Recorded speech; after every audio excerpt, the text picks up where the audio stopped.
Bien-aimés dans le Seigneur, nous vous saluons au nom du Seigneur Jésus-Christ, notre roi glorieux, celui qui a donné sa vie pour nous, celui qui nous soutient, celui qui est à côté de nous, qui veut que tous nous soyons sauvés. Le Seigneur qui nous a donné sa vie, qui a payé très cher pour l'être humain soit sauvé, continue et de manière constante à veiller, à avertir l'homme pour que l'homme ne puisse pas se perdre. Et malgré cela, l'ennemi travaille aussi avec acharnement. Et le Seigneur n'arrête pas de nous avertir, de nous enseigner, afin que nous ne soyons pas perdus. Et aujourd'hui, le Seigneur nous accorde une grâce merveilleuse de pouvoir partager cet enseignement que nous avons intitulé la doctrine de la prospérité, démantelée en 4 points. La doctrine de la prospérité que nous savons bien aimé être aujourd'hui l'une des doctrines qui a fait un grand mal à l'Église du Seigneur Jésus-Christ. J'aimerais d'abord que nous puissions lire cette portion de l'Écriture dans la Bible, dans le livre de 2 Timothée chapitre 4, les versets 3 et 4. 2 Timothée, je lis. Toute écriture, bon, je disais plutôt 2 Timothée chapitre 4, là je voulais lire chapitre 3, chapitre 4, versets 3 et 4, je lis au nom du Seigneur Jésus-Christ. Car il viendra un temps où les hommes ne supporteront pas la saine doctrine, mais ayant la démangeaison d'entendre des choses agréables, ils se donneront une foule de docteurs selon leurs propres désirs. Verset 4. Détourneront l'oreille de la vérité et se tourneront vers les fables. Alléluia. Bien-aimés, la Bible nous prédit que viendra un moment sur la terre, dans le monde, où les hommes ne voudront plus entendre la parole saine de Jésus-Christ, mais ils se donneront des foules de docteurs pour écouter la mauvaise doctrine. Bien-aimés, s'il y a des choses merveilleuses à écouter, les fables que l'oreille humaine aime entendre, je pense que la doctrine de la prospérité, cet enseignement de la prospérité est parmi les doctrines que tout homme aimerait bien entendre. Et en dépit de la volonté du Seigneur, je dis.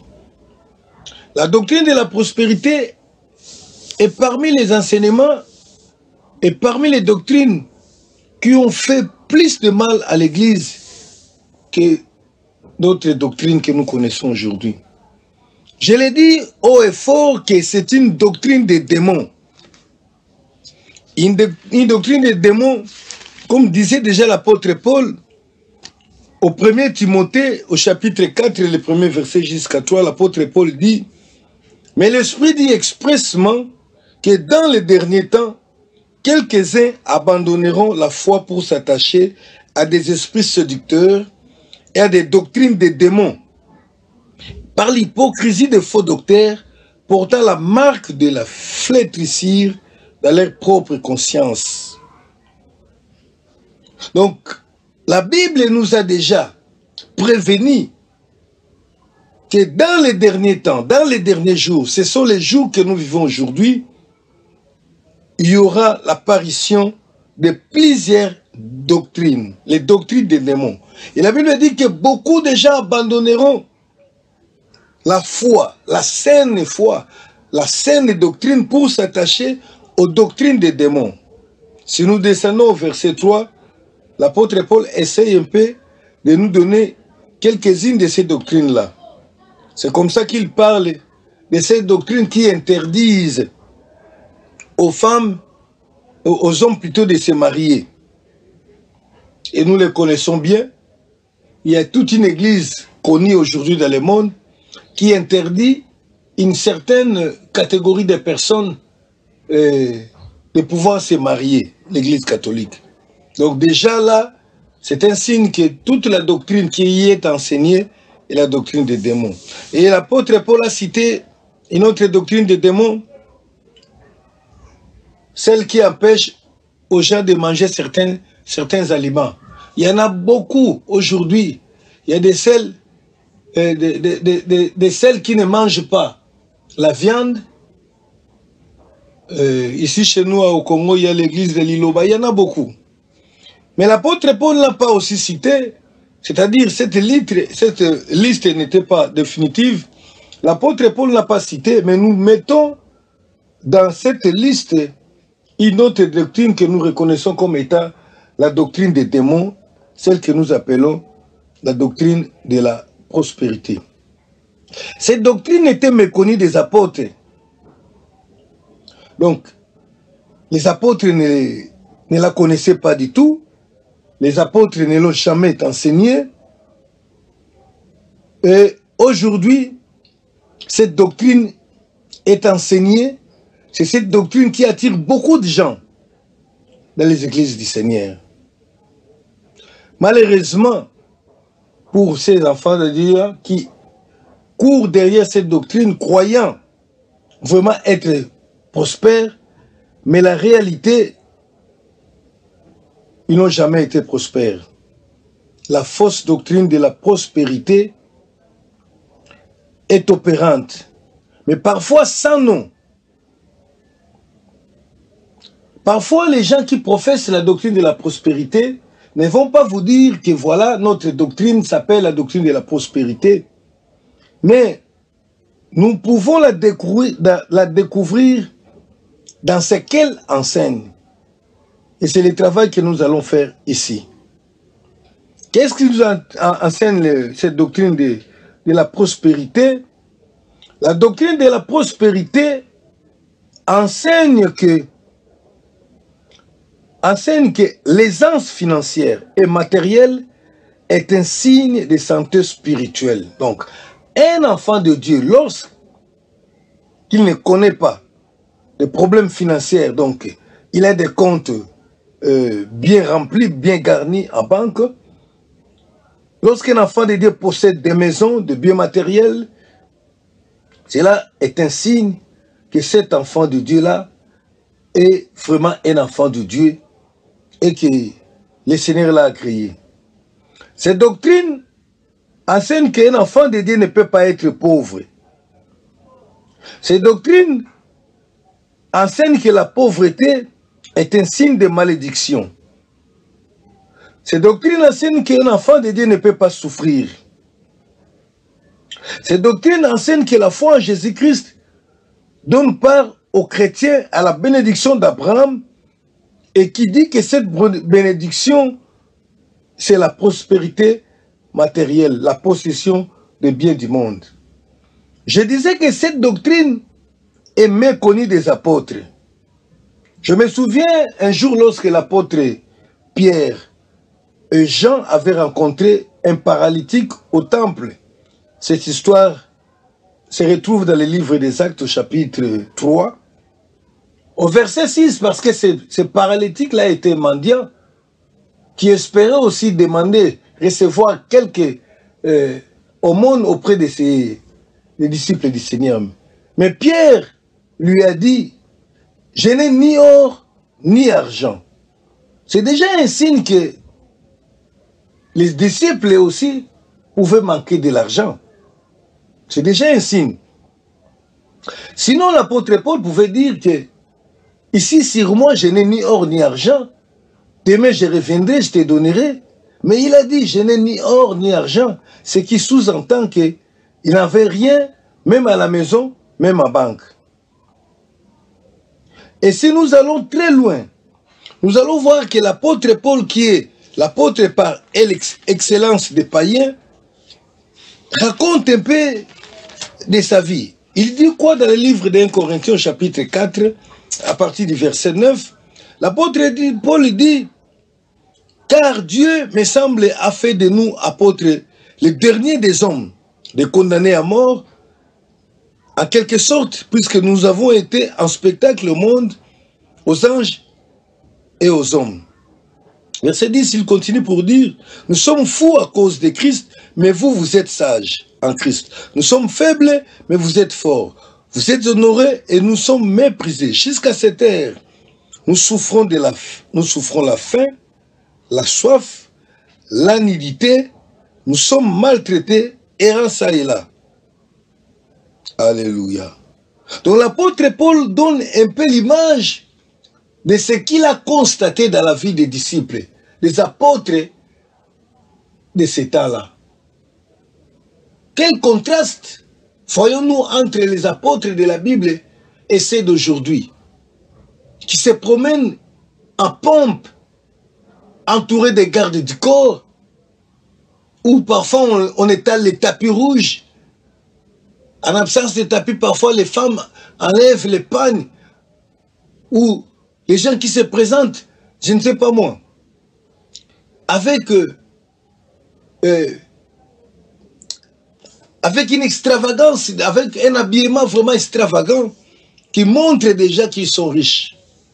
Mais l'apôtre Paul est en train de dire que, il me semble, donc c'est-à-dire après avoir analysé, après avoir regardé, il constate enfin que, non, c'est comme si le Seigneur a fait de nous les apôtres. Donc quand il parle des apôtres, cela englobe bien le corps pastoral. Donc j'ai l'impression que le Seigneur a fait de nous les derniers des hommes. Il dit que jusqu'à présent nous souffrons la faim, la nudité. Hein? Imaginez-vous une personne qui souffre de la faim, qui souffre de la soif, de la nudité, qui est errant ça et là, qui manque parfois une adresse. C'est pas quand même une personne prospère financièrement.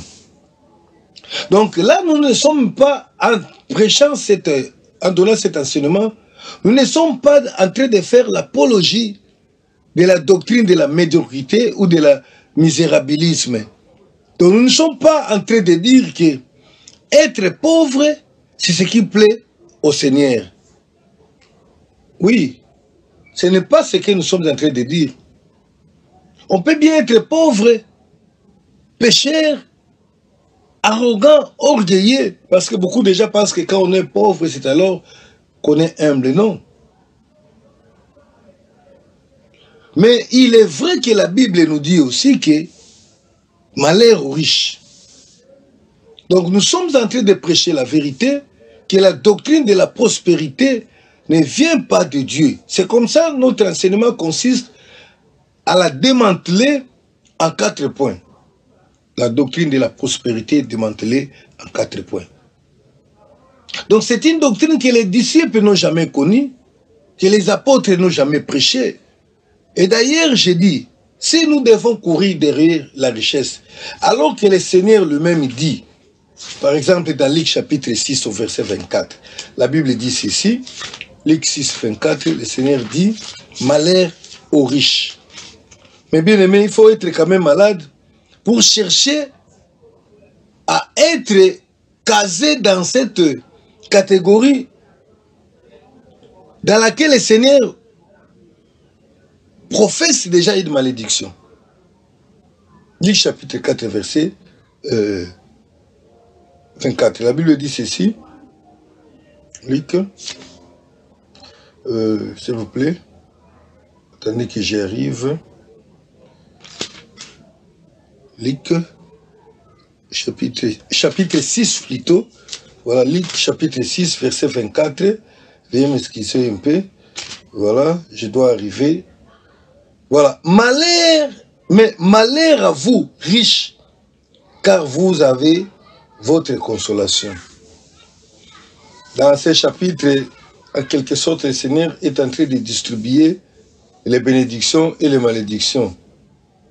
Errez vous qui avez faim, errez vous qui plairez maintenant, errez serez-vous lorsqu'on vous haïront, lorsqu'on vous chassera, on vous outragera, qu'on jettera votre nom comme infâme à cause du Fils de l'homme, et non pas errer parce que vous êtes voleur, on vous rejette et vous dites que vous êtes erré. Non. Lorsque vous faites du bien et que vous êtes rejeté à cause du Seigneur, réjouissez-vous. Mais il dit au verset 24, Luc 6, mais malheur à vous, riches, car vous avez votre consolation. Je ne suis pas en train de dire qu'être riche, c'est un péché, mais c'est quand même, ça peut être, je dirais que c'est une malédiction. Voilà. Parce que la Bible dit malheur à vos riches. Pourquoi c'est une malédiction? C'est-à-dire c'est quelque chose qu'un enfant de Dieu ne peut pas vouloir à tout prix.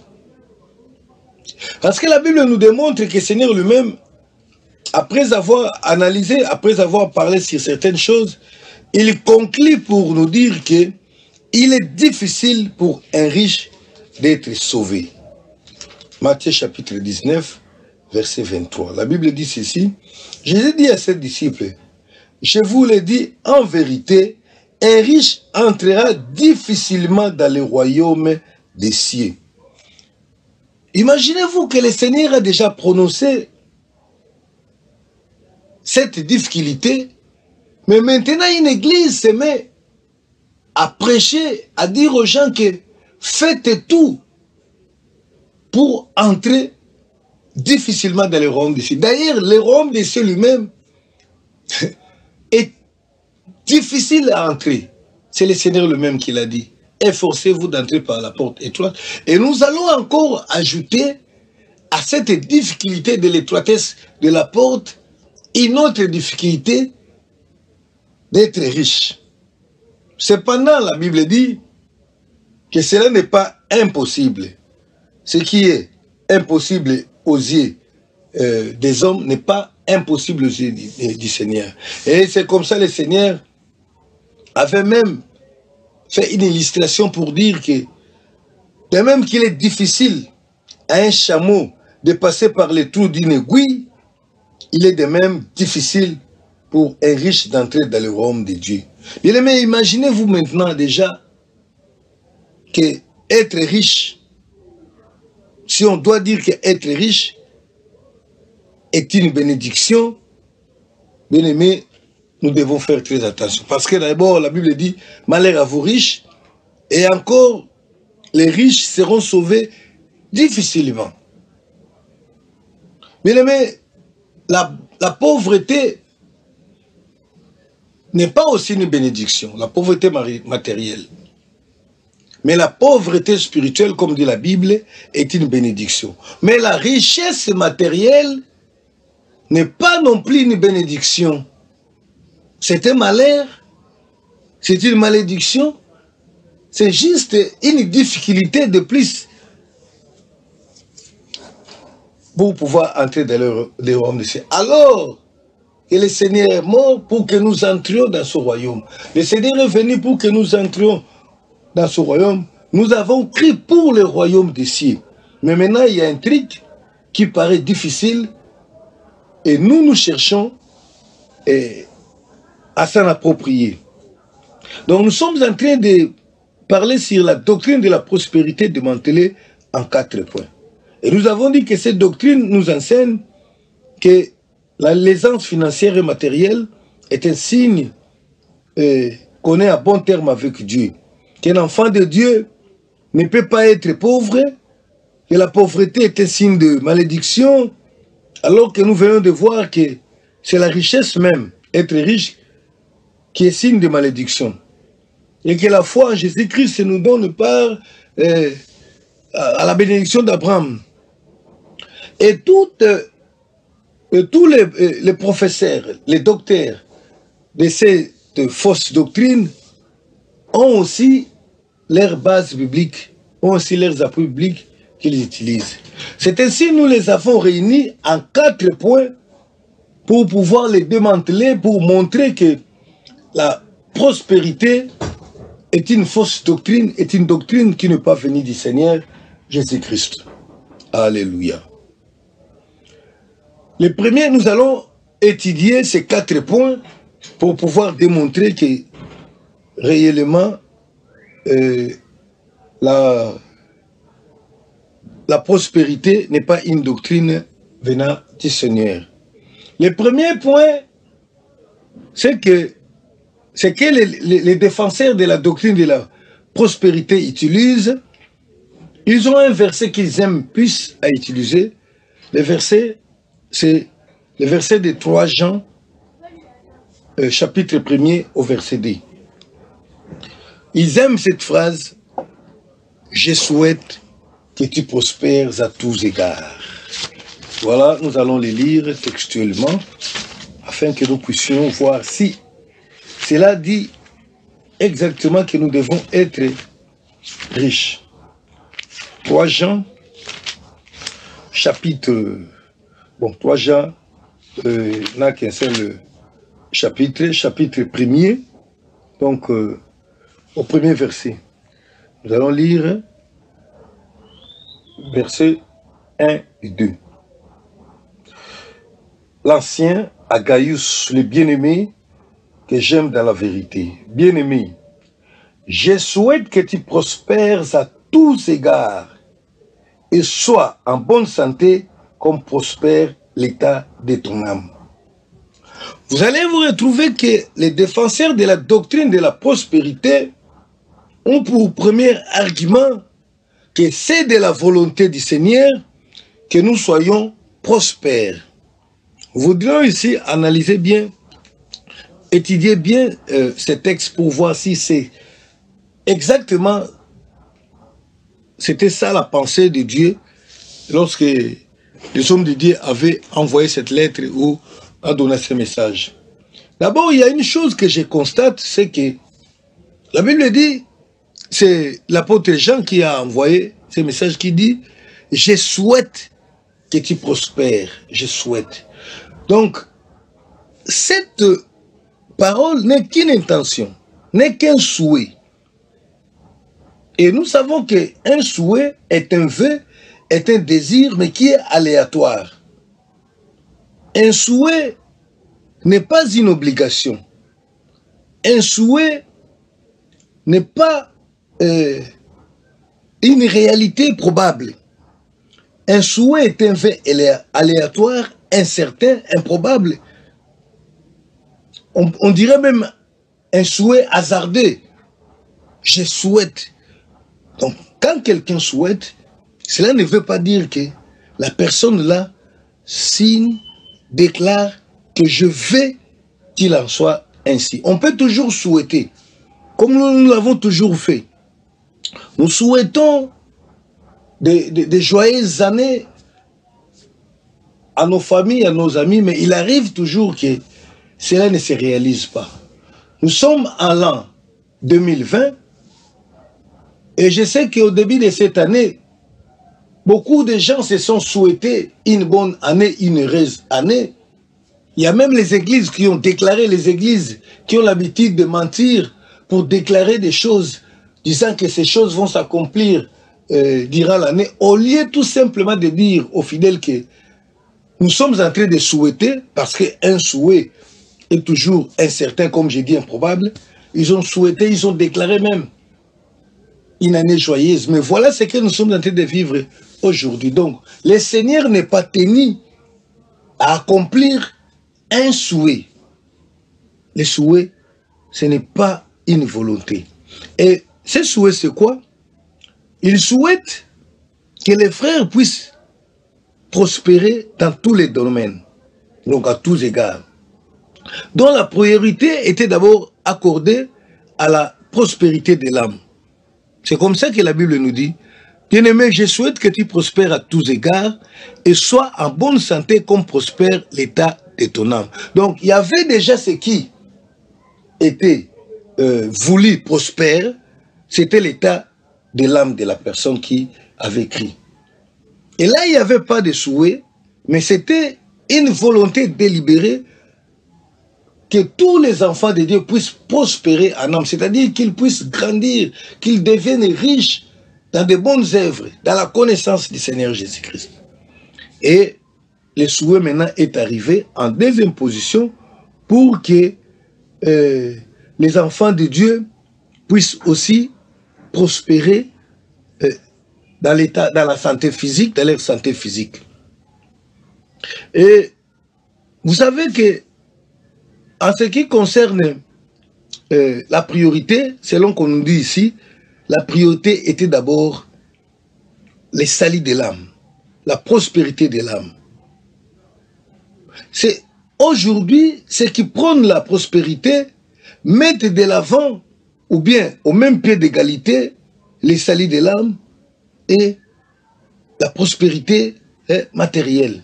C'est exactement comme les pharisiens que le Seigneur avait reproché pour avoir priorisé la paye des dîmes. Il payait les dîmes, de toutes sortes de dîmes, mais il négligeait en premier lieu ce qui était essentiel. La Bible dit de la miséricorde et la justice de Dieu. Et il pensait que en donnant, le Seigneur va les agréer. Donc, si le Seigneur souhaite que les hommes, que ses enfants prospèrent à tous égards, mais il y a une prospérité qui n'est même pas un souhait, mais qui est une volonté. Parce que la Bible dit que je souhaite que vous prospériez en tous égards, comme prospère l'état de ton âme. Donc, c'est-à-dire que l'état de l'âme était déjà prospère, et maintenant, on lui souhaite de pouvoir prospérer aussi à tous égards, donc y compris matériel, l'argent, des histoires comme ça là. Mais ce n'est pas une volonté. Comment le Seigneur peut se contredire? Qui sait lui-même que c'est une malédiction? Les pousser dans la recherche de la richesse, c'est les pousser dans la recherche de ce qui va les rendre la vie difficile pour entrer au royaume. Non.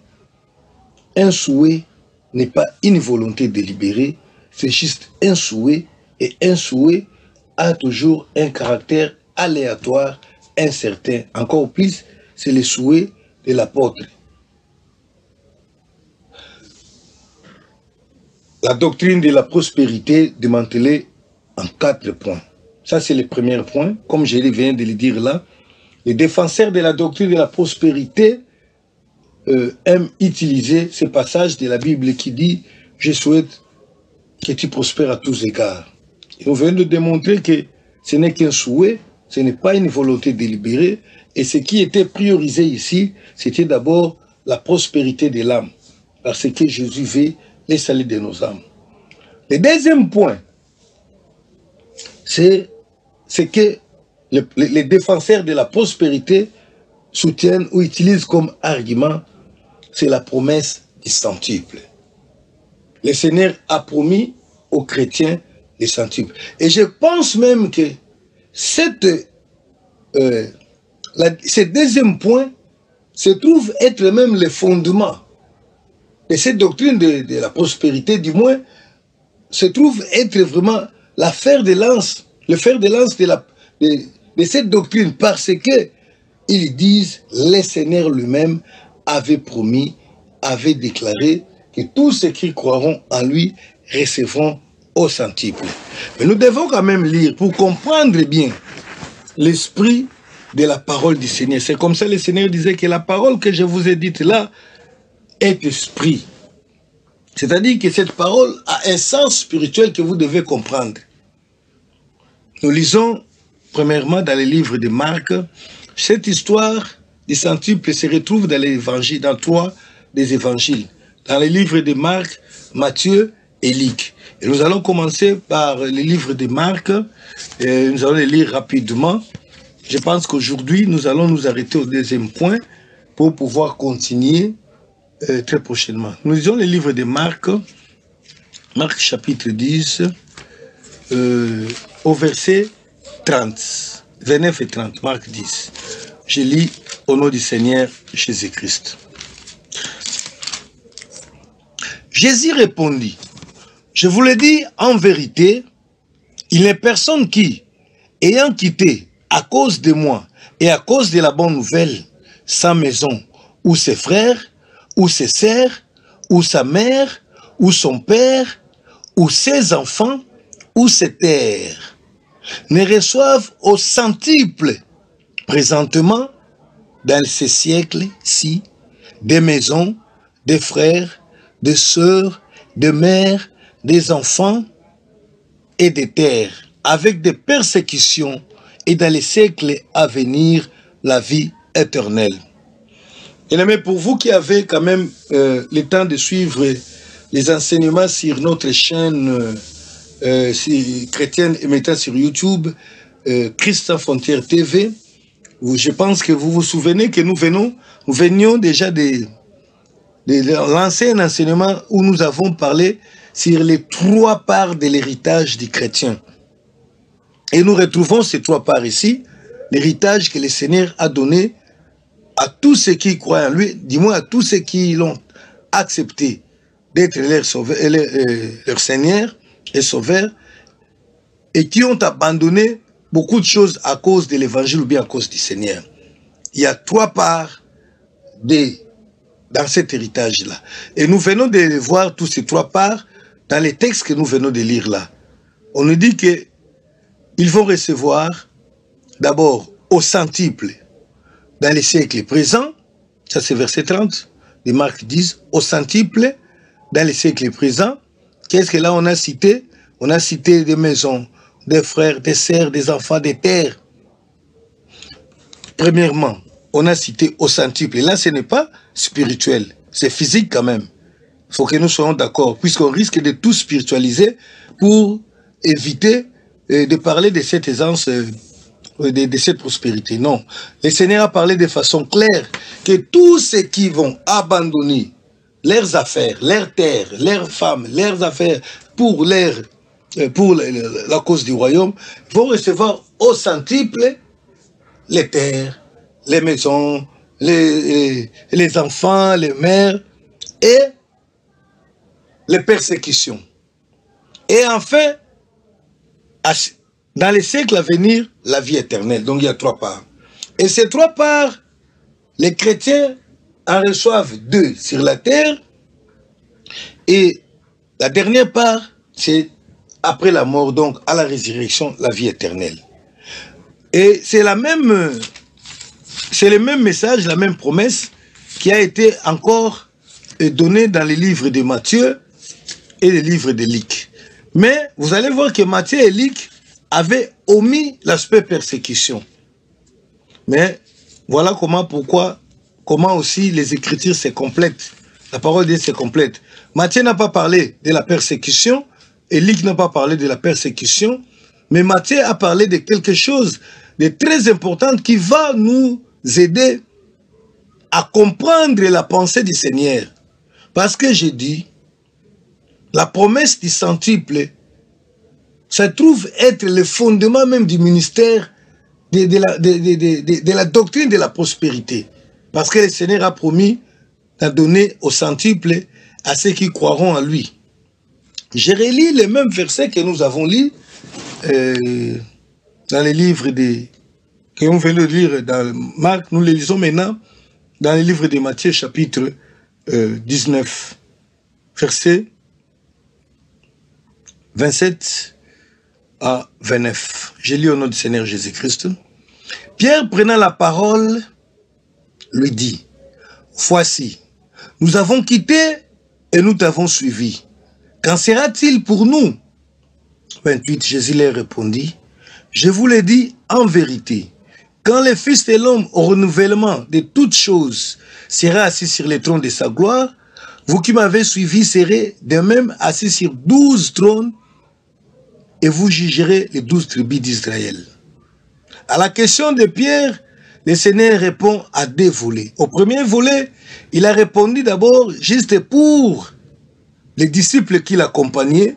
Il y a eu d'abord une promesse que vous serez assis, ou même assis sur 12 trônes et vous jugerez les 12 tribus d'Israël. Mais au verset 29, maintenant, la promesse est accordée à toute personne qui recevra Jésus dans sa vie pour serviteur, pour maître. J'évite de dire comme parce que je trouve que ceux qui les reçoivent comme ont un autre maître, mais il faut les recevoir étant votre maître, votre Seigneur, votre Sauveur. Il faut que nous commencions à corriger cette nuance. Beaucoup de gens ont reçu Jésus comme, et que comme n'est pas égal, ils ont reçu Jésus comme à un certain moment ils l'ont abandonné parce qu'ils avaient d'autres maîtres. Il faut recevoir Jésus étant votre Seigneur et votre Sauveur. Voilà, au verset 29, la Bible dit ceci, « Quiconque aura quitté à cause de mon nom, suivez bien et retenez bien. Quiconque aura quitté à cause de mon nom ses frères, ou ses sœurs, ou son père, ou sa mère, ou sa femme, ou ses enfants, ou ses terres, ou ses maisons, recevra les centuples et héritera la vie éternelle. Je disais que Matthieu a omis la deuxième part du royaume que nous recevons sur la terre, les persécutions. Nous savons que c'est évident, c'est toujours là.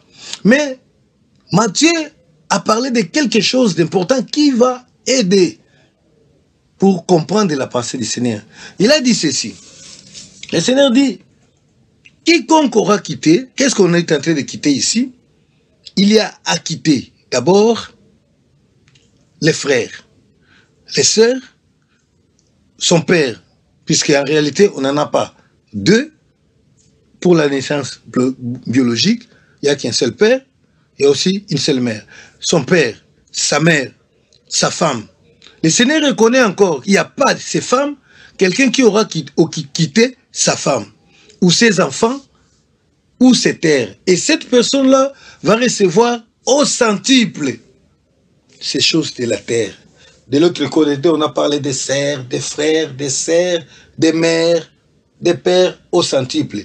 Mais comme Marc n'avait pas parlé des femmes, il n'y avait pas moins qu'aussi on parle que des femmes, hein, des femmes au centuple. Voilà. Maintenant, l'erreur de la doctrine de la prospérité, c'est quoi? C'est la mentalité capitaliste qui se trouve dans la tête des fondateurs de cette doctrine, que j'estime bien être les Américains. C'est ça le cœur du capitalisme. C'est ce que les Américains nous ont amené. C'est quoi l'erreur? L'erreur, c'est la mentalité capitaliste qui gère aujourd'hui le monde. Parce que la possession capitaliste diffère de la possession de Dieu. Et vous savez même à propos de ça, les défenseurs de cette,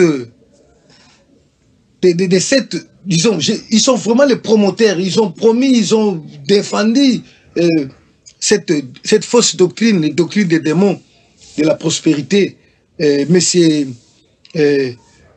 Kenneth Copeland, un évangéliste américain, que les gens considèrent grand parce qu'il a une grande église. Je ne sais pas où est-ce que le Seigneur a considéré cette grandeur-là par rapport à ça, qui a beaucoup d'argent. On estime même qu'il est millionnaire à hauteur de 300 millions de dollars comme ça là. Et même sa femme plutôt, Gloria Copeland, a écrit un livre au sujet de cette prospérité. Et quoi? C'est elle plutôt qui a promis cette erreur, disant que si quelqu'un donne 10 dollars au Seigneur, donc il a quitté ces 10 dollars pour le Seigneur, il va recevoir au centuple. Le calcul est simple, il va recevoir 10 dollars fois 100, c'est quoi? C'est 1000 dollars. Et si quelqu'un donne 100 dollars, il va recevoir fois 100, ça sera combien? 10 000 dollars. Et si quelqu'un donne 1000 dollars, il va recevoir fois 100 combien? 100 000 dollars. Voyez-vous comment cette mentalité est ancrée dans les hommes d'aujourd'hui? Parce que, reconnaissez les bien-aimés, que c'est le système capitaliste qui dirige le monde. Autrefois, il y en avait deux qui se combattaient, mais les communistes, je ne suis pas communiste bien sûr, mais les communistes a été anéanti, englouti par le capitalisme. Et le principe, c'est tout simplement de perdre d'abord et puis de recevoir au centuple. Le résultat, c'est quoi? Si nous devons être orthodoxes à cette pensée, cela veut dire que quelqu'un qui aurait perdu un frère doit gagner 100 frères. Là, ça peut marcher quand même. Que quelqu'un qui aurait perdu une sœur pour Christ va gagner 100 sœurs. Une personne qui aurait perdu une maison pour Christ va recevoir 100 maisons. C'est quand même bien. Ça sonne encore bien. Mais une personne, imaginez-vous maintenant, parce que ici, il est aussi question de perdre ou de quitter sa femme. Quelqu'un qui aurait quitté sa femme, alors doit recevoir normalement 100 femmes. Puisque c'est comme ça que les défenseurs de la doctrine de la prospérité enseignent que nous allons recevoir au centuple. Alors pourquoi le Seigneur va multiplier seulement les sœurs, les frères, les terres et les mères et refuser de multiplier la femme? Si nous pensons de façon capitaliste, c'est comme ça que nous allons voir l'accomplissement de ces versets. Or, les défenseurs du capitalisme, les défenseurs de la doctrine de la prospérité se basent sur ces versets. Et vous savez, l'autre qui, Isaac avait semé et puis il a réussi au centuple. Centuple, c'est tout simplement multiplié par 100. Bien aimé, imaginez-vous maintenant, moi j'avais perdu ma femme, c'est-à-dire, d'ailleurs la Bible dit ceci, celui qui quitte sa femme, qui ne veut pas quitter son père, sa mère, n'est pas digne du royaume, puisqu'on doit quand même quitter. Et Pierre a dit, nous qui avons quitté nos femmes, nous qui avons quitté. Ça ne veut pas dire qu'ils avaient divorcé, mais bien sûr, qu'ils avaient quitté parfois leur famille. Ils n'étaient plus considérés dans leur famille à cause de leur prise de position. Et parfois, c'est ce qui divise, comme le Seigneur lui-même avait dit qu'il y aura des divisions entre un père et son fils. Donc, on a quitté. Aujourd'hui, nous qui défendons la sainte doctrine, nous sommes parfois haïs. On s'est séparés avec beaucoup de gens parce que nous disons que la femme ne veut pas porter les pantalons, ne peut pas rajouter des faux cheveux, des histoires comme ça. On nous dit, on nous taxe que nous sommes allés trop loin avec cet évangile. Voyez-vous comment on quitte quand même. Nous avons quitté des amitiés, nous avons quitté des frères à cause de beaucoup de choses, à cause de Jésus-Christ. Et c'est comme ça aussi que on peut aussi avoir un problème avec sa femme, même à cause de ça. Mais maintenant, imaginez-vous, parce que la Bible l'a cité, c'est pas moi qui l'ai cité, c'est Jésus qui l'a cité. Quelqu'un qui aura quitté sa femme puisse maintenant recevoir aussi 100 femmes. C'est absurde, c'est impossible. Et ces femmes-là, s'ils quittent aussi leur mari ou leurs affaires, il faut recevoir combien? 100. Vous voyez un peu donc la façon dont les professeurs, les docteurs de la doctrine de prospérité ont menti des gens. Le problème, c'est quoi? L'essence du posséder au centuple, selon Dieu, est différent du sens que donne le posséder des capitalistes. C'est là où les choses, parfois, se montrent que Dieu, comme la Bible dit, la voix de Dieu n'est pas la voix des hommes. Bien aimé, nous sommes en train de parler sur les démantèlements de la doctrine de prospérité en 4 points. Et nous sommes en train de montrer les premiers points, c'est déjà ce qu'ils disent là, je souhaite que tu prospères à tous égards, c'est une malinterprétation de la parole et aussi la promesse du centuple. Bien aimé, le Seigneur Dieu ne peut pas mentir. Il a dit que tout ce qu'il a dit se réalisera. Nous croyons que le Seigneur donne au centuple. Alléluia. Il donne aussi des femmes au centuple. Mais le problème, c'est la mentalité de posséder.